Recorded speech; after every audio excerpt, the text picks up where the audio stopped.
Hello, dear fans, friends, and subscribers. Welcome back to Cricket Happenings this on a Saturday with your host Ram. And on this particular cricket show, I'll be talking about the second day's play in the second test match between West Indies and India at Hyderabad, where West Indies did not add much to their tally as the tailenders could not give enough support to Roston Chase, who got his first century away from home. Roston Chase and the West Indian innings folded for 311 with Umesh Yadav capturing his best career best figures in test cricket of 6 wickets that he took, and he was the one who cleaned up the tail to bowl out the West Indians for 311, and India had definitely given a very good account of themselves as they closed the day at 308 for 4 with Rishabh Pant and Ajinkya Rahane in total charge of the Indian innings. Earlier, Rahul was out quickly, which I'll be talking about.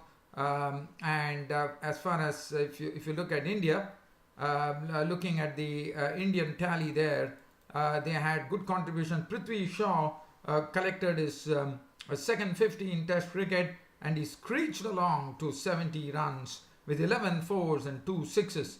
11 fours and 1 6 of the spinners. So it was typical one-day stuff from Prithvi Shaw. Kohli made 45, but as I said, Rahane and Pant were totally in charge. India definitely were in a spot of bother, one could say, with the score on 100 and I reckon it was 160 for 4 at one stage, 162 I reckon for 4. But India rallied through Rishabh Pant and Ajinkya Rahane. So that is something I'll be looking at. And the second ODI between England and Sri Lanka definitely was once again hit by rain, but this time there was a result in the second ODI after England made 280 odd runs and they set the Sri Lankans a target, but again as the rain hit Rangiri Dambula Stadium, the Sri Lankans were placed at 140 for 5, and by the Duckworth-Lewis method, England won the match by 31 runs. But Sri Lanka had something to really cheer because their real VAR veteran, one could say, Lasith Malinga, showed glimpses of his old self here as he picked up a 5-wicket bag after a gap of 5 years, and also went on to his 500th wicket in international cricket. And that was superbly done. But as I said, the Sri Lankans lost the match to England by the Duckworth-Lewis method because of rain, with a revised target of 172 given to them in 29 overs, which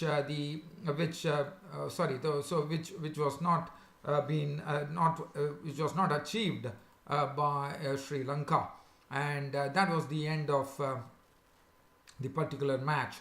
And also now talking about the third T20, which is coming up tomorrow, the final T20 match. South Africa already wrapped up the series.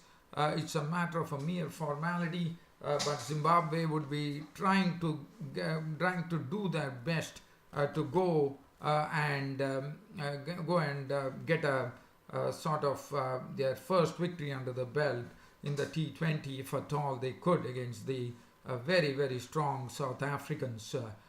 So one has to really wait and watch as to what happens. We are talking about the final T20, which is coming up between West Indies, between Zimbabwe and South Africa, which is coming up. That is the final match is going to be played at Willamore Park over here in South Africa. So I will do a brief preview of that. So these are some things which I have for yourself lined up as far as today's cricket show goes. Well, definitely I'll be starting off with the game between India and West Indies. There is no doubt about that. Just talking about the India-West Indies match, as I said, the West Indians were bowled out for 311. They had no answer with Umesh Yadav ripping through the tail as he ripped it apart, one could say, as the West Indians, who were 295 for 7, were bowled out for 311, with Roston Chase getting his first away 100 in his Test career, and that is something that Roston Chase would definitely be happy about, as he did a good job for the West Indies to take them on to 311. It's because he could not get any support from the other batsmen. It was all over for the West Indies. And Umesh Yadav, as I said, after exhibiting some nice reverse swing yesterday, today went on to add 3 more wickets to his tally, as he brought the West Indies innings to an end by grabbing career best Test figures of 6 wickets, which was very well done by Umesh Yadav. As far as the Indian batting was concerned, well, India did not have a good start. Now, KL Rahul, as you know, has been a victim of the pace bowlers early on, either getting LBW or getting clean bowled with the in-swingers. That has been troubling him a lot. Just talking about the West Indian innings here, Roston Chase was bowled by Yadav for 106 with 8 fours and 1 6, and Bishu was out for 2, clean bowled by Yadav. Jamal Warrican not out on 8, the left-arm spinner. Gabriel was out to Yadav for not, 11 all out. Look at the bowling figures of Umesh Yadav. I'm not going to talk about anyone else but Umesh Yadav, because he was the one who got the West Indians to just 311. Umesh Yadav, 26.4 overs, 3 maidens, 88 runs on 6 wickets, his Test best figures, and I'm sure Umesh Yadav is a delighted person today. Well, as far as the Indian innings was concerned, as I said, KL Rahul has been really struggling, as you know, with the in-swingers from the pace bowlers and the swing bowlers. He had the problem in England. He continued that problem here, as Jason Holder actually gave them a very early breakthrough when KL Rahul dragged the ball onto his stumps. He wanted to, basically there was a sort of a split decision making which he had to do. He first wanted to leave the ball, and then suddenly thought that probably the ball is coming in, and he had a jab at it, and the ball went and actually rolled into his stumps, and that was the end of KL Rahul. And KL Rahul definitely has posed a real question mark whether he would be selected for the tour of Australia now, because KL Rahul was clean bowled by Holder for 4, and that was the wicket number 1. But the other end, Prithvi Shaw, the stocky, short left-handed batsman Prithvi Shaw, the talented youngster, was really doing a very good job. In fact, Prithvi Shaw, if you look at the card there, this was simply one-day stuff from Prithvi Shaw, according to me, because he was one person. And today, well, there was no Kemar Roach, so I'm extremely sorry, dear friends. I told you that Kemar Roach was back. There was no Kemar Roach in the team, and it was Jamal Warrican, the left-arm spinner. And Shannon Gabriel and Jason Holder were no match for Prithvi Shaw, as Prithvi Shaw was making merry as far as runs were concerned. And the way he was playing, it was drawing comparisons to the Indian dashing batsman Virendra Sehwag, because such was his power, such was his timing, that Prithvi Shaw was looking electric today. I mean, if you look at a Test match and this youngster, what to say? I mean, he seems to be, as I said, he seems to be a great talent, and I'm not going to be surprised if Prithvi Shaw is going to be a part of the Indian one-day squad. The way he played today was a really a real treat to watch. I mean, look at the score. KL Rahul was out for just 4 runs, out of which the contribution of Prithvi Shaw was 57 runs. Can you believe it? So just imagine Prithvi Shaw going like a train in a Test match. He hammered 70 of just 53 deliveries, 11 fours and 1 sixes. And you know that Prithvi Shaw, when he really strokes the ball, he does it with absolutely sweet timing. He played the cut shot, he played the drive, he played the balls on the onside. He was not afraid to come down the wicket and have a loft the spinners into over the pickets as well. And as I said, this was a really an entertaining innings for the crowd. Shaw 70 of 53 deliveries, 11 fours and 1 6. And as I've said today, after seeing this innings, one definitely gets a feeling that Prithvi Shaw might well be a part of the Indian one-day squad one day. Pujara was dismissed pretty quickly. Now this was a delivery from Gabriel, which it was not a delivery where you know, I wouldn't say it was a very good delivery. It's just a sort of Cheteshwar Pujara going fishing. There was absolutely no moment. It was an absolutely straight ball outside the off stump, and with Gabriel's pace that he had, Pujara went and had a dab at it, and it was all over. He was caught by Jamar Hamilton, who had taken the wicketkeeper Dovic's space because of an injury, and Jamar Hamilton took the catch. Loose stroke from Pujara for sure. He was walking back to the pavilion, out for 10 with 2 boundaries. Now the score was it was reading 98 for 2, and before that, before Cheteshwar Pujara was out, Prithvi Shaw was out for he was out for 70 runs out of a score of 98, and Prithvi Shaw was a victim of the bowling of the left-arm spinner Jamal Warrican. Now Jamal Warrican bowled this delivery with a bit of loop and dip as well, and Prithvi Shaw was into his drive, but he could not get to the full pitch of the ball, and in the process he had the ball in the air, an extra cover, Hetmyer taking the catch. So now the Indian score was 102 for 3 with Kohli at the crease along Kohli. It was Kohli and I think there were 2 new batsmen at the crease, Kohli and Rahane. But Kohli and Rahane slowly from 102 for 3, the score moved on to 162 with Virat Kohli's contribution being 45 before Jason Holder, the opposite number, took his wicket by getting him LBW. This was this was a ball from Holder, which Virat Kohli was actually on the front foot and hit him on the front pad, and that was the end of Virat Kohli. And that was a big wicket for the West Indies.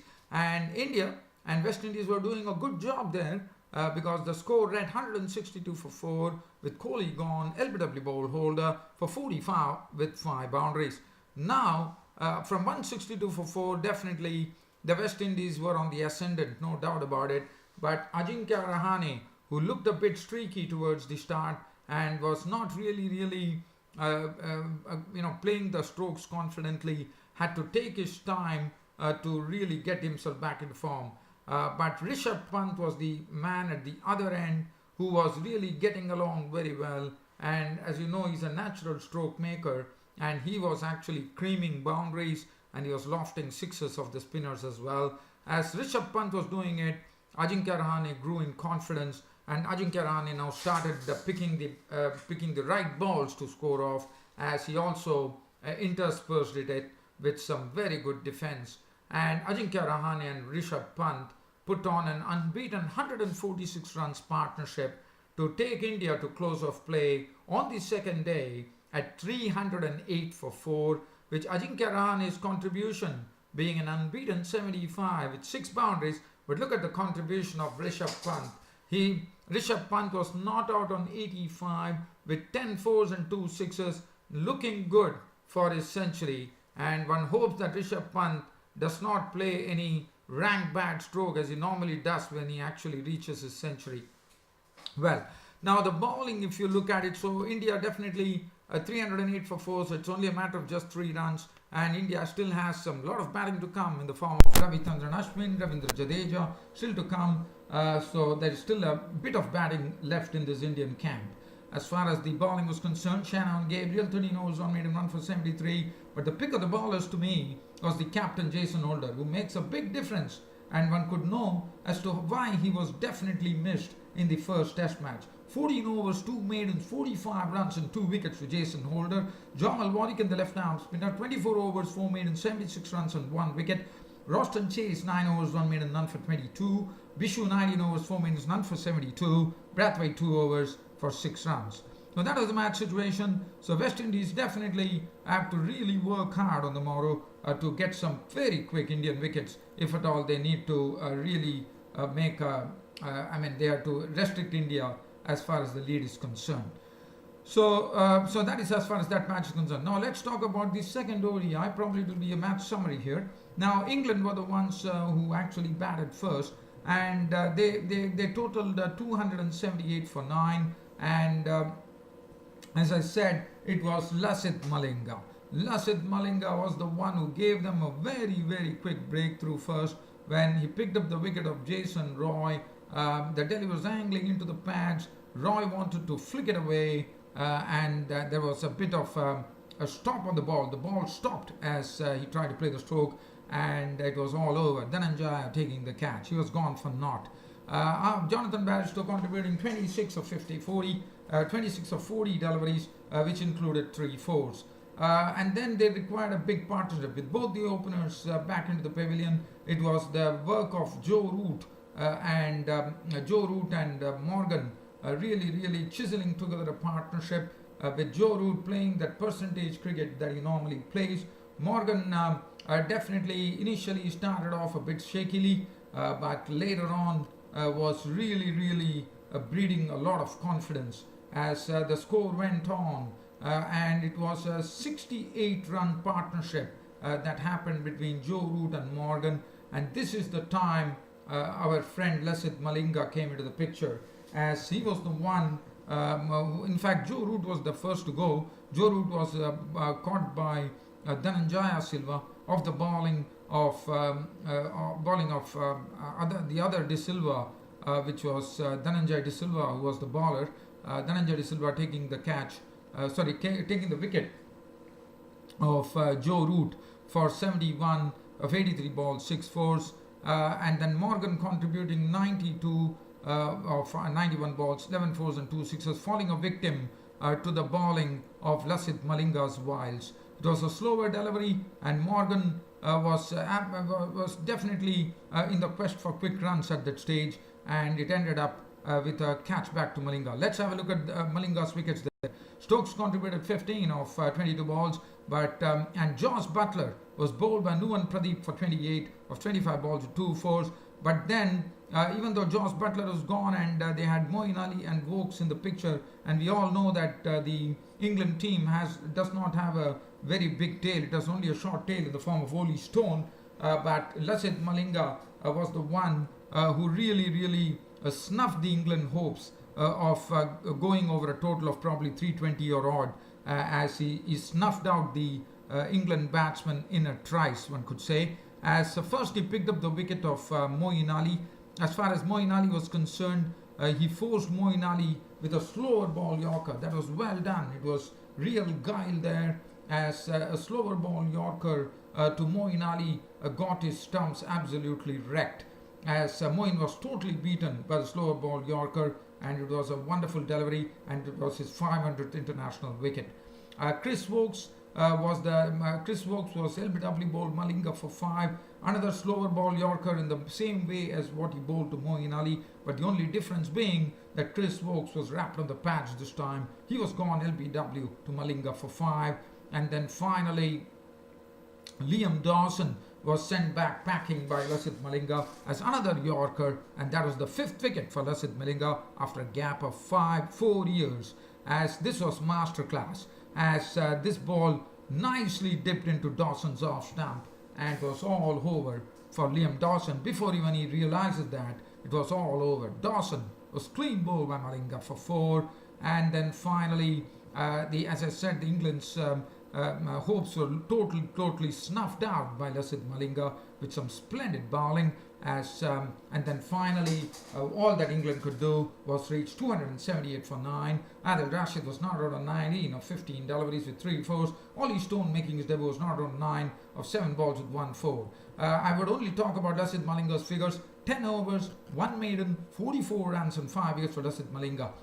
1 for 52, Nuwan Pradeep. Dhananjaya was costly, 1 for 64. 7 overs for 1 for 37 for Pereira. 9 overs for 59 for Sandakan. 4 overs, 1 for 19. Sri Lanka target 172 runs from 29 overs. And Ollie Stone, for the first time, one saw him in flesh and blood.